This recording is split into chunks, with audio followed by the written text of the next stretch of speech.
I was locked up at 15, looking 30 to life. Coming for the sequel. We grew up in the struggle. Altar de antepasados con cempasúchil on the piso. Cada día pan lo que he comido. Mi cora and my pride no le he vendido. So I speak it on the mic. Chicano Reaper taking on. You know, sometimes you get so deep into it, you feel like there's no way out, you know, and I remember feeling like that, you know. Like I was willing to die. It's crazy to think about it.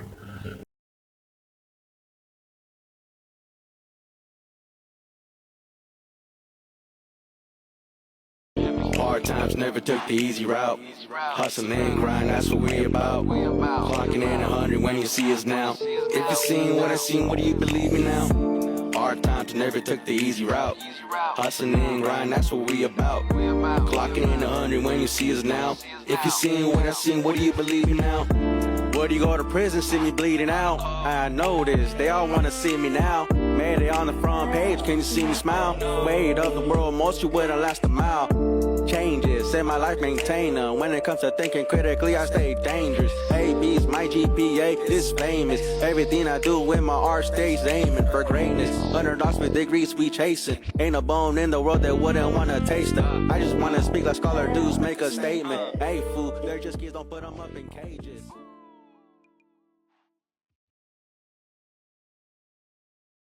Well, honestly, man, like my story begins like with my parents, you know. So like you know, I'm first generation Chicano, Mexican American, you know, and you know, my parents came here in the '80s, so they came here as kids, you know. They didn't come here as adults. They didn't come with parents. So they came here. I think my dad was like 17. My mom was probably like 15, 14. So, and they had to leave because, you know, where they're from, where my dad's from, there's like, it's in Oaxaca. There's like poverty, especially back in those days, you know what I mean? Like, they had no running water, they would swim in the river, you know what I mean? Like, they all didn't go to school. They were working on the, raising chivos and shit like that. And, so, you know, my dad and one of my tios, my oldest tio, they made the conscious decision to fucking come to the States, you know, to, you know, the American dream that everybody sees, especially back in those days. And my mom came here too because she lost her mom had passed away, and she was bouncing from family members house to house. And my grandpa was alcoholic, so you know, so really starts with them, you know.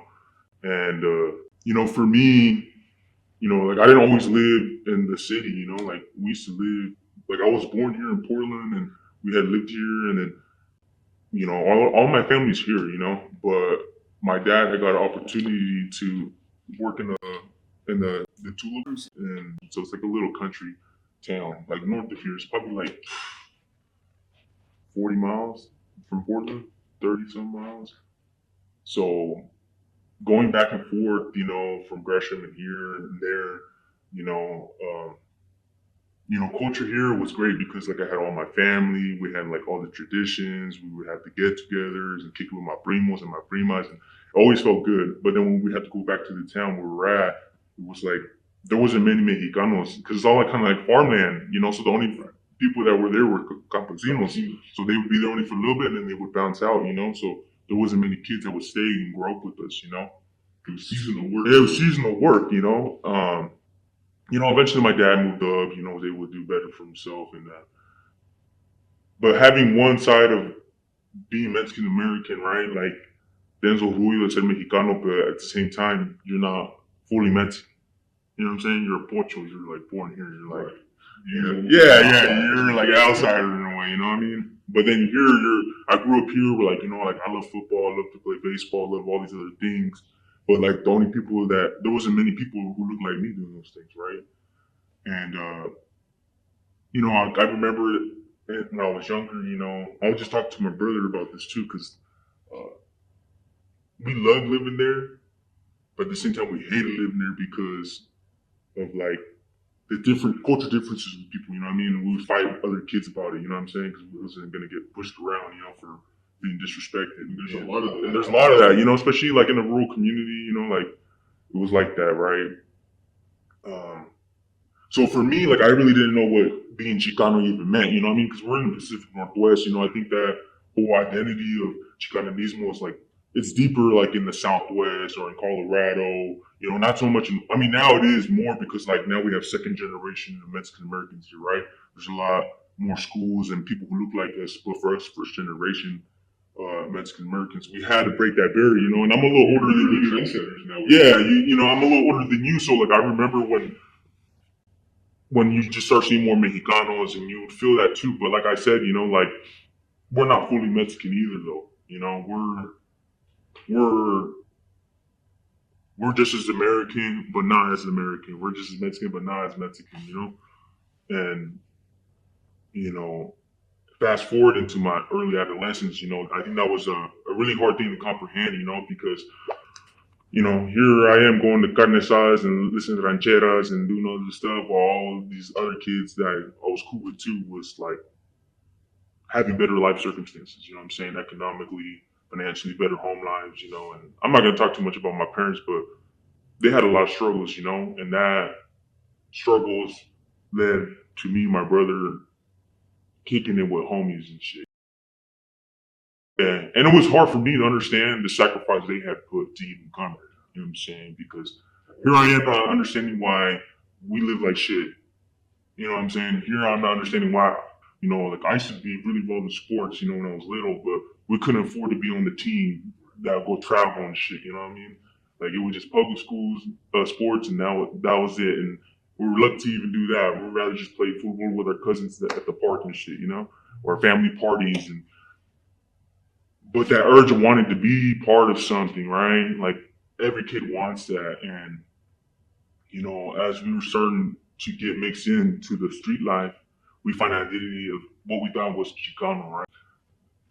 The American side just like, oh, he's a thug, but like my homies would give me these clothes and my brother would give me these clothes. So it was like we're creating our own identity, you know? That we was like, yeah, we might not be like fully like you or like you, but we don't give a fuck. Like for me, because I've seen the change of like we're not just like a small minority anymore, you know, like we're growing as a population, and that's really good to see. And but like I was saying, like in those early days of me getting into the lifestyle of like gangs and criminality and all this shit, all became from the feeling of not belonging to one thing. So once I was able to find kind of like an identity, like a team, you know, not the best positive outlet, you know what I mean? But it was something that I could claim as my own, you know, something that I felt pride, something that I felt like, you know, like something that's gonna have my back, you know, is what I thought. Something that was gonna provide me with a higher sense of purpose and meaning, you know, and that's what I think everybody in life is looking for. That. It doesn't matter if you're Mexican, brown, white, Asian, it doesn't matter. Everybody wants that, right? Um, and for me, I still didn't fully understand, like I said, what Chicano meant until later into my incarceration, which like technically really don't have no meaning, you know?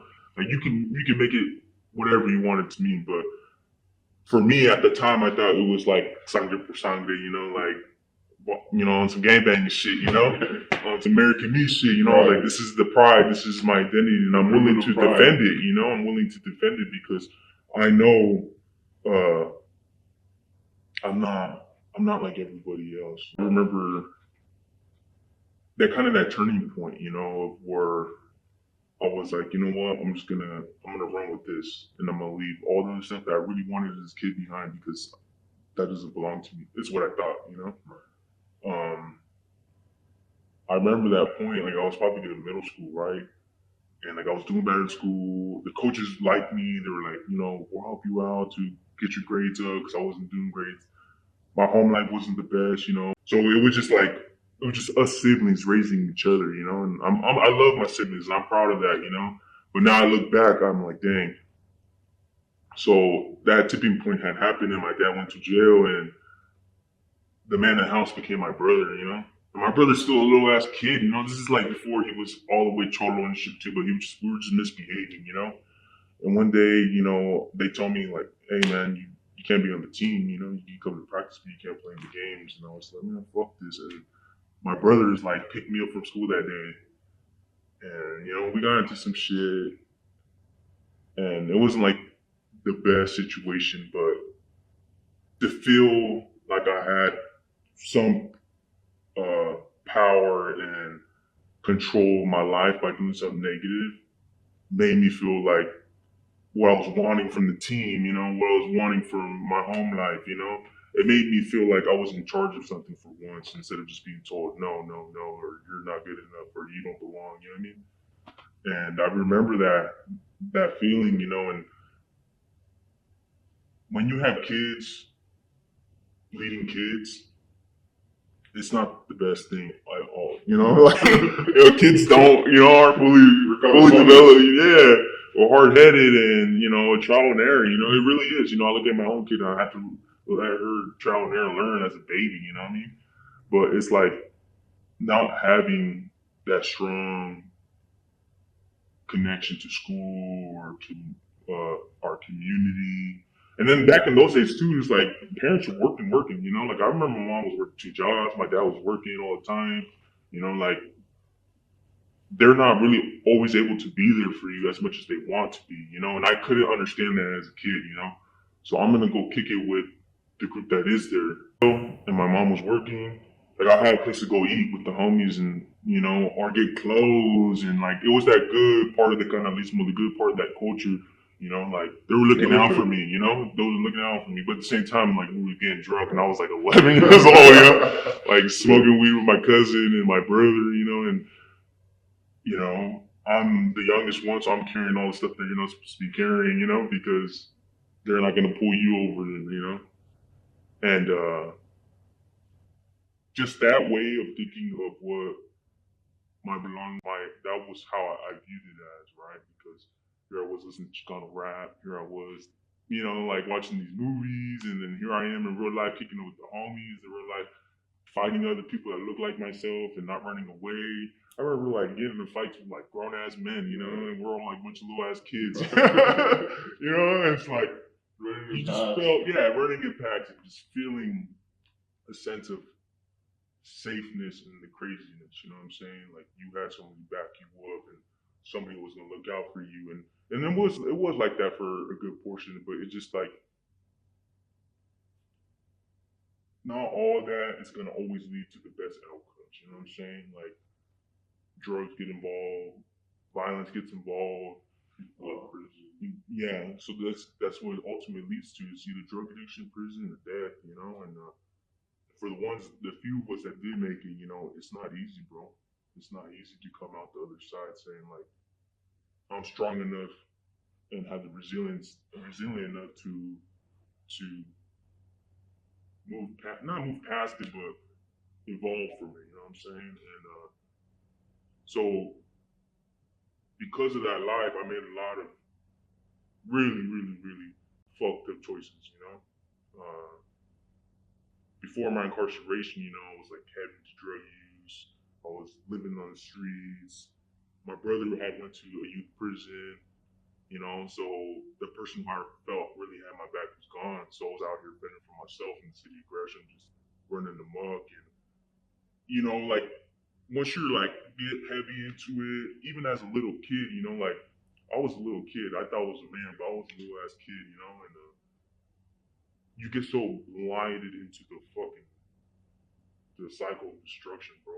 Like it really is. It's just, I was out there robbing motherfuckers. I was out here, doing other things that were causing a lot of harm to a lot of people and to the community itself. Like you don't even really think about it, but you are because other little kids are watching what the fuck you're doing. Like the kids in elementary school. I remember like there's one lady that we used to kick it with, right? And it's crazy to think because like we're kicking in, they have little kids. We're like in Section 8 apartment, homies deep as fuck, and there's like these little kids, babies watching us all. Like, you know what I'm saying? Like showing them, they come from a dysfunctional home already, and here we are bringing more dysfunction to them, and they're like soaking it in. They're like wanting to hang out with us, and you know what I mean. It's like you're starting this whole cycle again, and sometimes you get so deep into it you feel like there's no way out, and I remember feeling like that, My brother had gone out of youth prison and he had even told me, he's like, man, homie, like you like just go back and live with dad or one of our family, like I don't want you to be out in the streets by yourself. And I was like, man, fool, this is now. I'm into to the end. You know, when you believe in something, you just can't let certain things slide. You know, and a situation had happened where I got hurt pretty bad. You know, and in our minds at that time, we felt like we needed to respond in a certain way. You know what I mean? And unfortunately, it ended up taking another young brown person's life because of it. And that became my honestly, that was like the beginning to my redemption. And I hate to say it because I wish it was never had to go that far. You know what I'm saying? I wish it didn't have to be another fool that was just like me. Seeking belonging, literally looked like us. Same clothes, same skin color, same type of family background of uh not the best home life, and you're trying to seek something for yourself. And that's where those extremes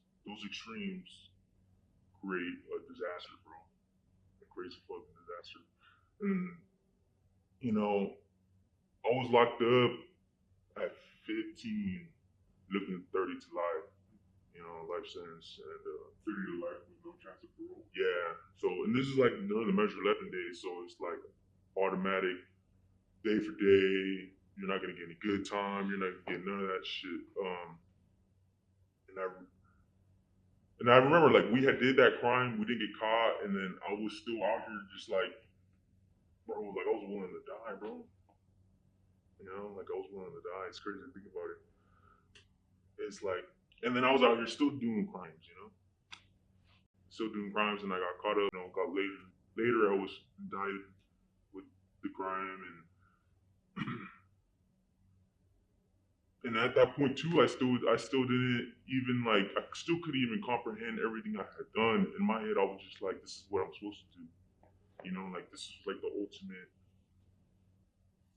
you know, status. Yeah, like I was one of the youngest persons from my neighborhood at that time to do something that serious, and I thought like this is like everything I wanted. I thought like going to prison, all this shit was just gonna be like what I was supposed to do. Like my brother was incarcerated, my dad has been in and out of the county. Like older homies were coming in and out of prison. There was a couple homies already doing life. So to me, this is like my road to fully giving my life to what I thought was significant to my being. Like this is what made me who I was, because I couldn't find those in other things. You know what I'm saying? And so like, let me just say this. So once I got locked up, like I said, like I still didn't comprehend everything, right?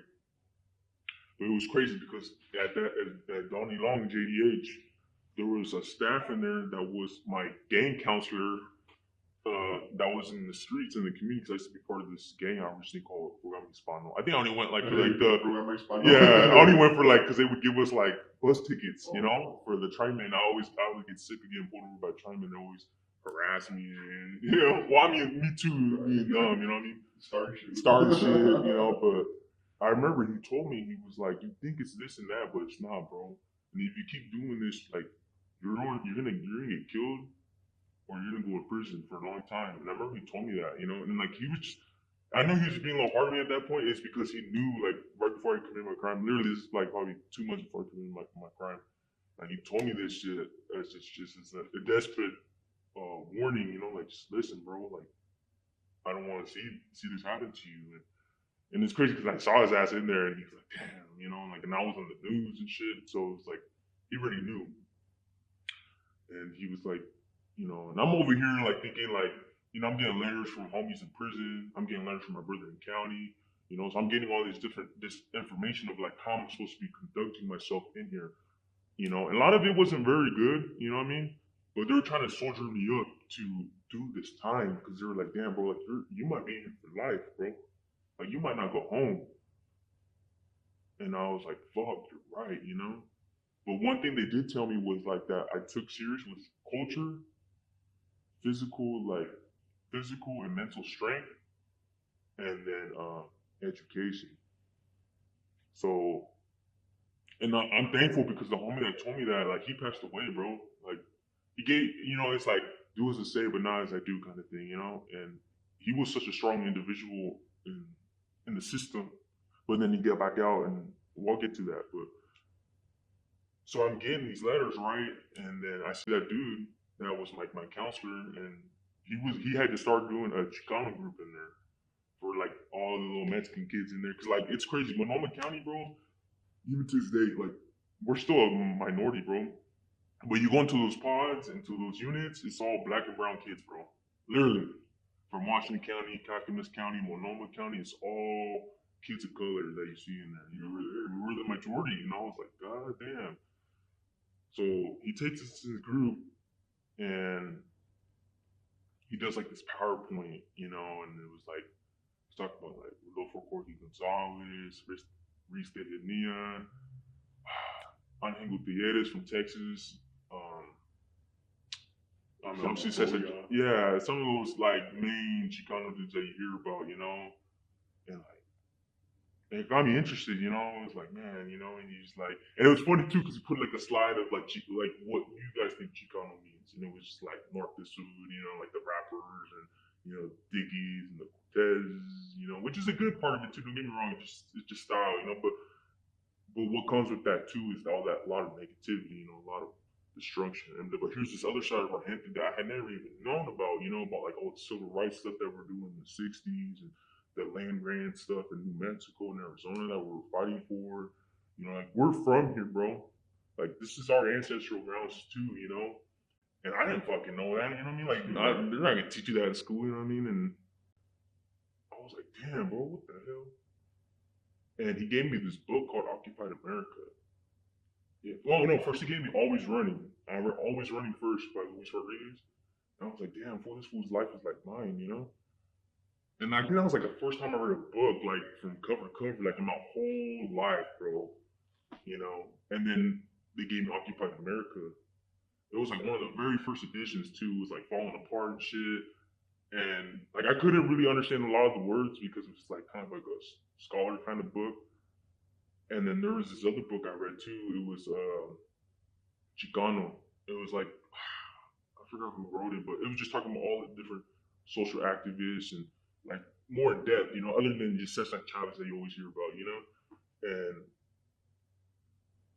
like learning about the Brown Berets and like, I was reading all these things and I was asking one of the people who worked there all these questions about it, Pam and Mario. I was talking to them about it and I'm like, damn, this is fucking crazy. Like these fools are going to college, like these people are, like none of my cousins had graduated high school. My sisters eventually did graduate,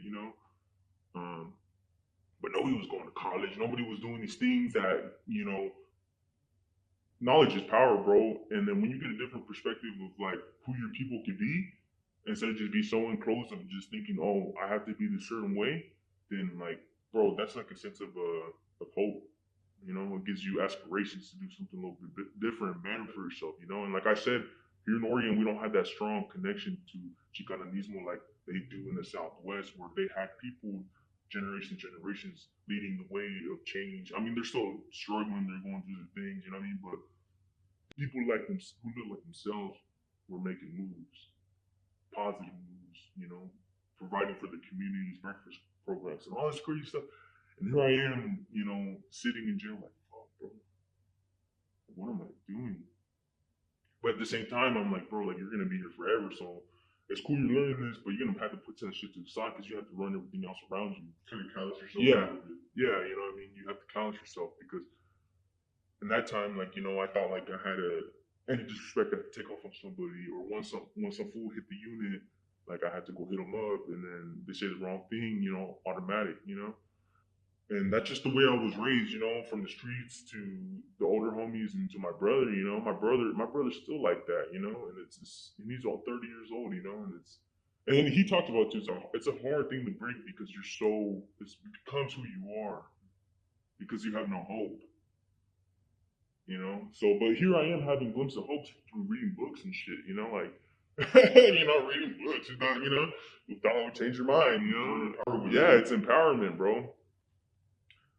And so fast forward, I get sentenced. I end up taking the plea for 240 months. So you can't do the math. That's 20 years. You know, 20 years. I was 17 years old. Just got sentenced to 20 years. And I remember I was at MCDC downtown. I was at the courthouse and they took me to MCDC. And I remember during the sentencing, bro, my dad was there. My mom never went to any of my courts, bro. She just couldn't handle it. My dad was there, bro. I was like one person to see my dad cry. I was like, damn. And dude, I remember feeling like I was at my own funeral. It was crazy, bro. It was fucking crazy. Like I really felt like I was like watching people cry, and I'm still alive. Like I was like, what are you crying about? Like I couldn't comprehend it. And then finally took me to MCDC and I was looking. I was like on the sixth floor, and I could see the waterfront right here, fool. And I was just like, it hit me. I was like, fuck, like what did I do? But then at that point, you're just like, yeah, I went through like all the different emotions, but I'm telling myself, fool, you can't cry. You gotta grab your hold of your balls and tuck your tears in, fool. Like it's warrior time. And that's the trauma that we carry, bro. It's that shit that you carry that holds you back, bro. It doesn't let you grow. So like you have to suck it in because you don't know how it's gonna be. You're like anxious to go to the next phase of doing your time. You're on that next phase. You hear all these stories, and Just wait for what's next. you're just waiting for one next. And we get sent to Coffee Creek, and like I'm on the same chain with my brother, and like I hadn't seen my brother, and the whole time we're fighting our case. So like we're chopping it up, and we're talking about all the shit we're doing. We was locked up, and I was telling him about the books I was reading. He was like, "Damn, homie, like you really into this, huh?" And I was like, "Yeah, it's fucking pretty cool, man." And like we thought he was gonna go straight to prison, but because he was still a minor when he committed a crime, he was allowed to go to OYA. And so we both get sent to Hillcrest, and then we're just like the first fool we see, we're gonna smash up on. And they end up separating these units and shit, and I had seen there was like a GLC in there. He was a volunteer at Donny Long. And that's a group like Puerto Rico, right? Yeah. Like the guard or whatever you want to call it, CO. He was like a CO there. He was like an intern going to Portland State, but going to the juvenile hall to do the Be Within, the little writing thing. The capstone class. Yeah, the capstone stuff. And he was cool. And he's like, damn, bro, like you finally here. I'm like, man, you became a fucking cop. She's like, I'm trying to be a PO, bro. Like, get off me, I'm trying to help and he's like Mexican American too. He's like, I'm trying to help us out, help out the youth. Whatever. But he gave me another book. It was I forgot what book it was. But here I am, like I'm getting these little pieces and seeds and information of like these Chicano activists and like talking about like how us as our own community tend to hurt each other, instead of bringing each other up. So like this wouldn't leave me. It wouldn't leave me. Like it kept bugging me. Like man, this thing's like following me around. Fast forward like with the McLaren, we learned about gangs too. So I'm learning all these things about like the origins of gangs and what they really happen, and you see a different change of U.S. politics and all this other stuff, drugs influence the way that us as a people start to become more violent. And that's not just like a coincidence, you know what I'm saying?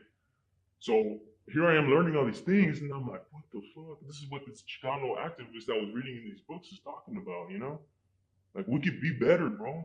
We don't have to rely on the government for us to improve our way of living. But here I am still in jail, like, well, fuck, man, this is fucking empowering. Like, I feel like I look at shit so differently, and I'm looking at the way I grew up. Like, damn, no wonder why I chose this instead of doing that. Well, no wonder why, like, I felt this was gonna give me an identity, purpose, and power, and a higher belief.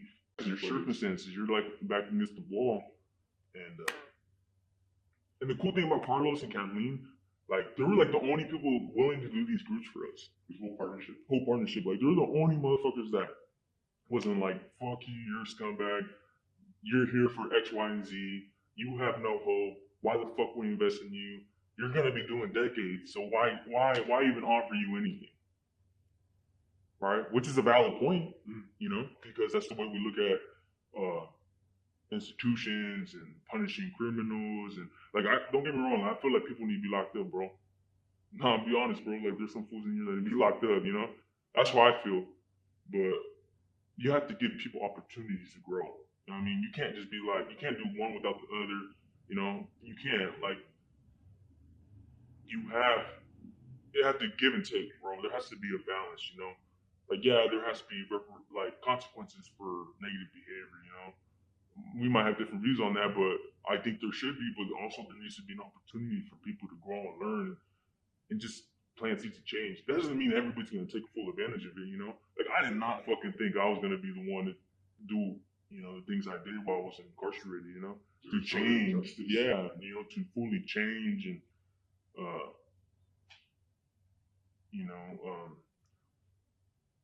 become the person I am today, because it's so hard to believe that in yourself. But there was people who believed in me.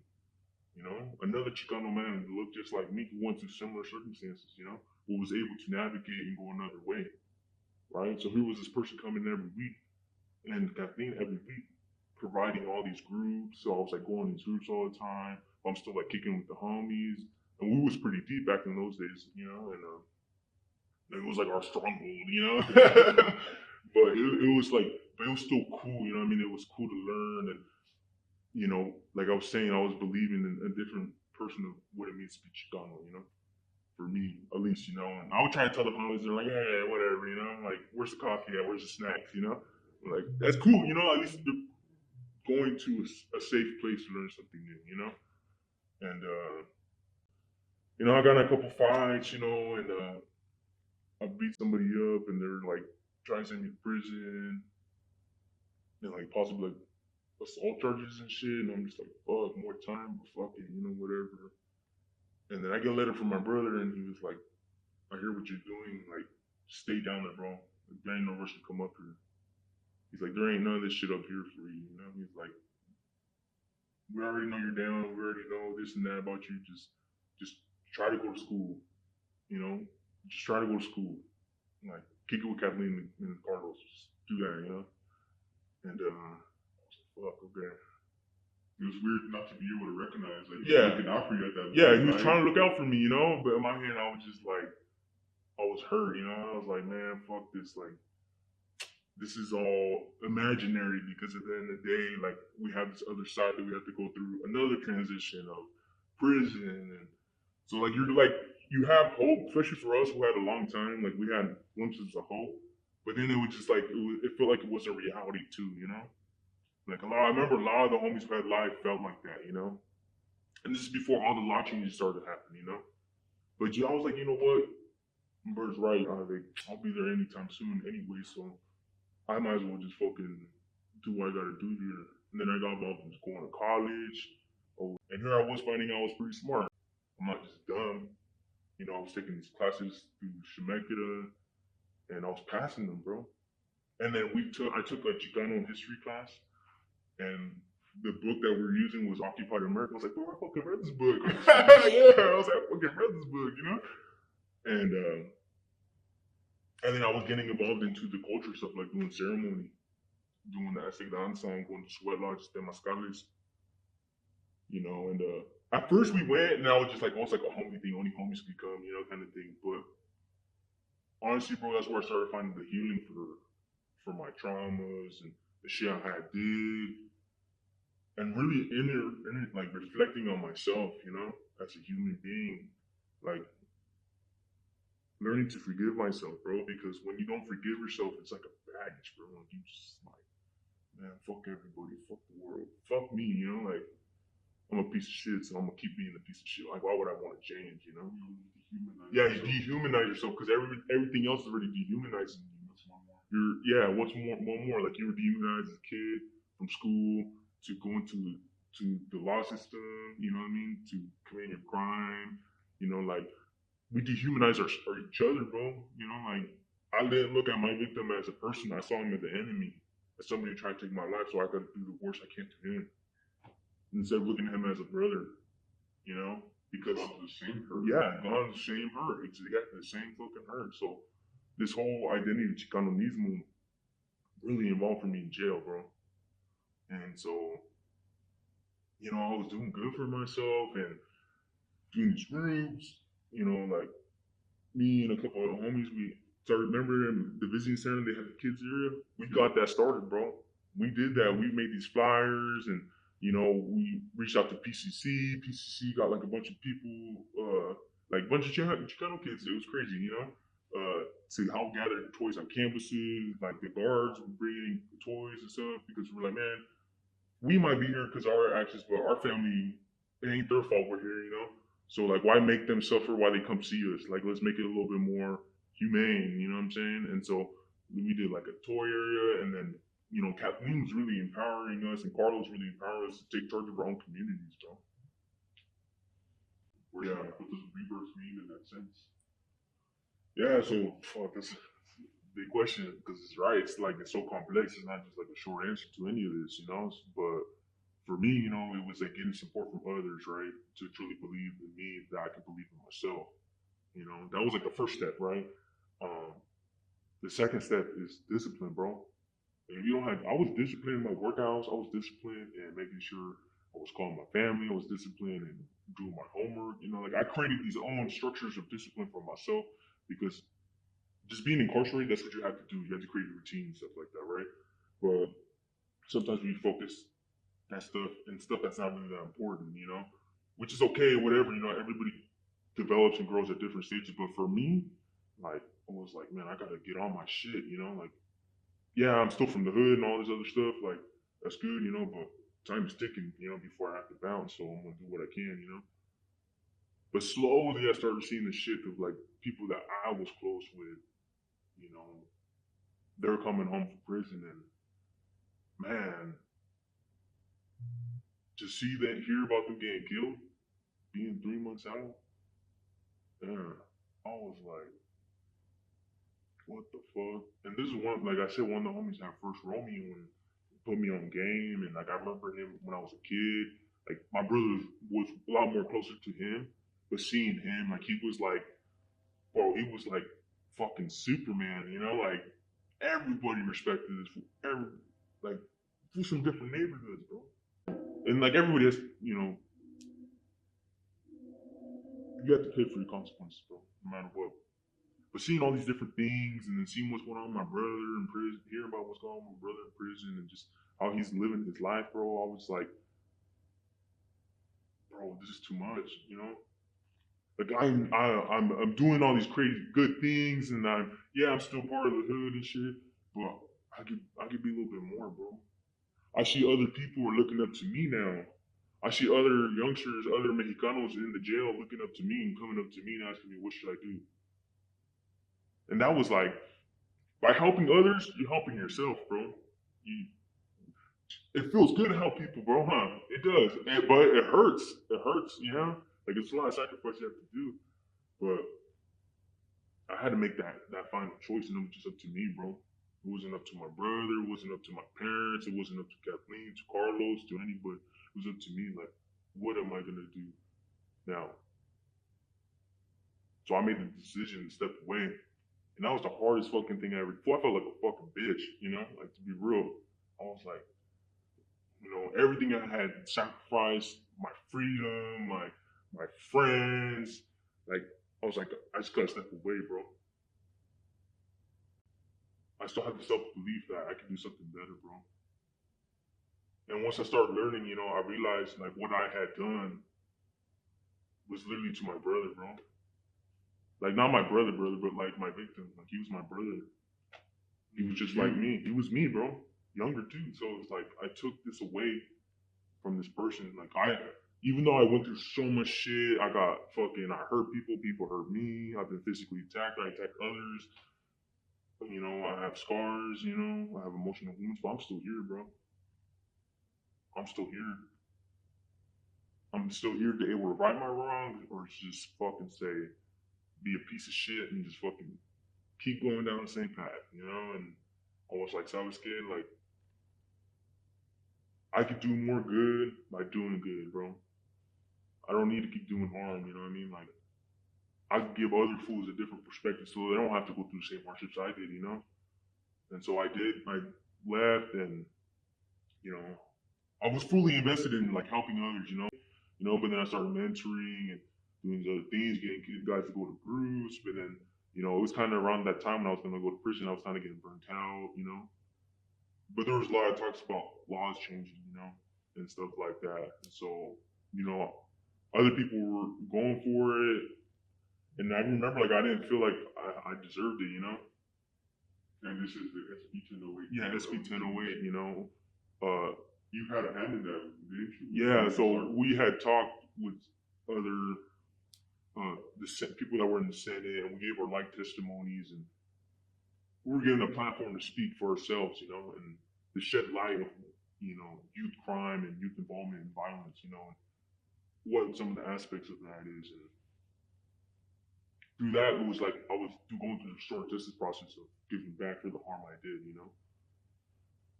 So I was fortunate enough to get commutation, from the governor in 2020, and I was out. I've been out like 4 years now. That was Keith Brown. Yeah, Cape Brown.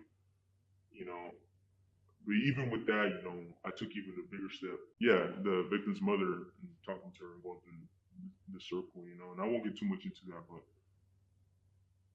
I think that's really important, to be successful, like you have to face all the hardship you don't want to face. You have to, bro. Taking accountability, like to see the pain, but nah, like, bro, that was hard.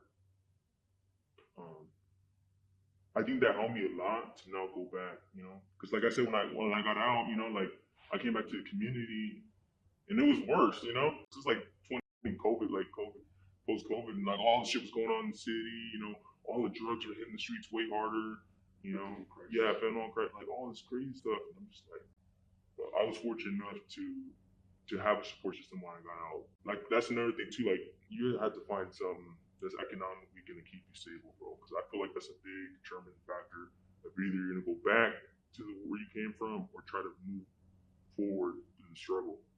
You know what I mean? And that's perfect because like that's the one part I did want to know. Like, what's it been like post? So you have a background, right? Yeah, it's hard, bro. It's fucking hard. Like, so when I got out, now Working as a mentor. Yeah, as a mentor. It was just a hassle to even go back into the institution. You don't want me back to do something positive? Like, it's these barriers that these do. And there was a lot of barriers that I had to overcome that it pissed me off, bro. Like, it pissed me off because, like, the ones who are really suffering are these kids, bro. Eventually, even people in prison, eventually they're going to get out. What do you want? You want somebody to come back who's more prepared, who's going to have skills, that's going to have some level of support and maybe therapy and support like that? Or do you want somebody who's gonna come back out just because you don't give a fuck? Right? What are we spending our tax dollars on? You know what I mean? Like we might not be able to change everybody and all this other stuff, but like you have to give people the tools to be successful. Because if you don't do that, bro, like you see what happens, man. Like we seen our brothers get killed, bro. Like they find it easier to go back because it's hard. And so with that being said, like, do you feel that it benefits the state for you right now as an individual for you to continue having a background? I don't think it's hard, bro, because at the same time, I want to move away from that. But I can't take back what I took away from, that family, I can never take that back. Like that boy's always gonna be there. If that means I have to carry a background, fuck it. That's less impact than what I did in the past. You know what I'm saying? So it sucks, and I wish things could be different, but I understand. Like I helped build Benson High School. They just reopened right now. I helped pour all the slabs. I helped fucking shoot the concrete walls. The building next to called MPG. Like we did all the parking garage, like the walls. We shot all that. The structure in the city. Yeah, bro. Like literally, I'm helping build the foundation for education. That school's like a badass school, dude. They have like dentists, automotive, they have 3D printing, all that CAD kind of stuff, and it's really, really cool, And right now the economy's kind of slow, so because of my background, like I wasn't no longer to work there because it had reopened and I didn't pass the background check because of my felonies. And I get it, you know, they want to keep kids safe, you know, but it's like that's where like the background has affected me. They were making it difficult for me to go do like the transition houses, stuff like that. Like these kids are in the system, you know, like who's gonna reach them better? Somebody who's walked the same path as they had, you know. But it's hard, bro. It's hard to be a felon out here, you know. Like before I got into the union, working construction, bro. Like it was hard to make a living, man. I was like working like when I first got out, I was working like 2 jobs. Like everybody's like that, bro. That's just like the country right now, economically, bro. That's a whole nother thing I'll move into because that's like a whole nother hour what I think, but it's hard, bro. But you have to find something that gives you stability, financial stability. It's like I think that's like number one, bro.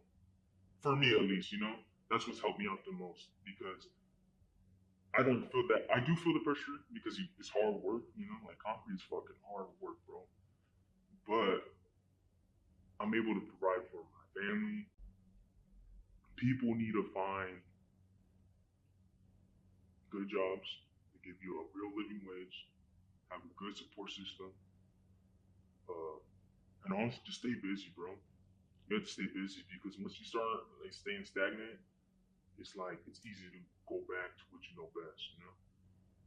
It's easy, bro. I've seen a lot of homies that were really great people when they were locked up and were really growing into these strong leaders and growing into these strong individuals who were gonna go back to the communities, but just got sucked back in, bro. Either through drugs, through violence, through gangs, because it's hard. Money, yeah, money, bro. It's America, bro. You know.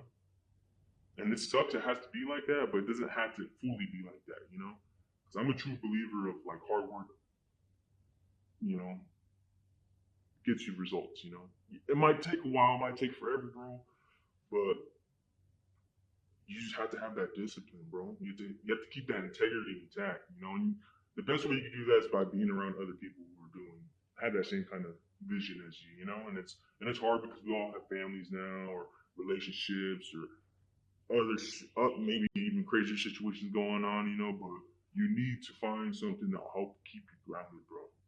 If it's church, if it's culture, if it's the arts, or even your fucking job, bro. Find purpose. Yeah, you know. It's definitely been a really good conversation, you know, and being able to really break down the complex issues that go on in our neighborhoods and our barrios, and just overall kind of being able to show folks the picture of what it really means to go through these struggles as a youngster. Where it's like, bro, we were kids. Yeah, bro. When we were kids, I think about my stepdaughter, bro. Like when I was her age, I was like ready in the system, bro. And then when she was in middle school, I was like, man, this is not what I was doing.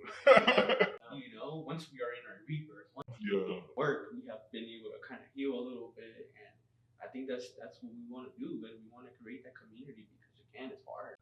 For sure. It's hard, and so I mean, it's hard when we have a background and we have these stories because folks that have never been through that kind of struggle, they look at us and they're like, Yeah, it's not easier said than done, bro. I try to do now, like, even though I don't mentor anymore, like, I always tell homies who get out, hey, bro, join the union. I sound like a fucking labor moving dude, but it's just like, because I know how important it is to be busy and to be part of something and, you know, like, yeah, I fucking bitch about I'm working fucking 10, 14-hour days and shit, and it's hard because sometimes I don't see my family or I have to go out of state, but when I see something I built with my hands or was part of it, it's like, damn, bro, I fucking did that. Structurally sound, hopefully. No, just kidding. You know, but it's just like, bro, you just have to have meaning out here and purpose because there's a lot of bullshit, like you said, like especially with the system. A lot of people said they're gonna support you, and then they just fucking bounce, bro. being said, that's what we're gonna do. We're gonna build community. We're gonna do it through art. We're gonna do it through music. Yeah. You know, because we have seen the worst. We have Yeah. the worst, and we don't want folks to feel that way. Yeah, We're bro. first to hopefully take care of others, and it's like We're strong people from the get, bro. It's in our ancestors' blood, you know. Yeah. We're guerreros, for real. We're kings, we're scholars, we're astrologists, we're all those things, bro. And it's in us. It's just you got to continue pounding that belief, that idea, that purpose into our youth, into even our own families, bro. You know, because like you said, even adults, bro. Like what I realized over the years is like people slowly plant a seed, and you might not ever see that shit grow. You know, but then they do, and then they'll hit you up randomly, like, "Hey, bro, what's up? Like, I'm doing good," or you know, Like they took your advice 10 years ago. yeah, you know what I mean? It's powerful, bro. Our stories are powerful. Our culture's powerful. Our dignity, respect, and hard work is powerful, man. It rubbed off, bro. Rubbed off. Rebirth. Yeah, there we go. File, make this. Hard times never took the easy route. Hustle and grind, that's what we about. Clocking in 100 when you see us now. If you seen what I seen, what do you believe me now?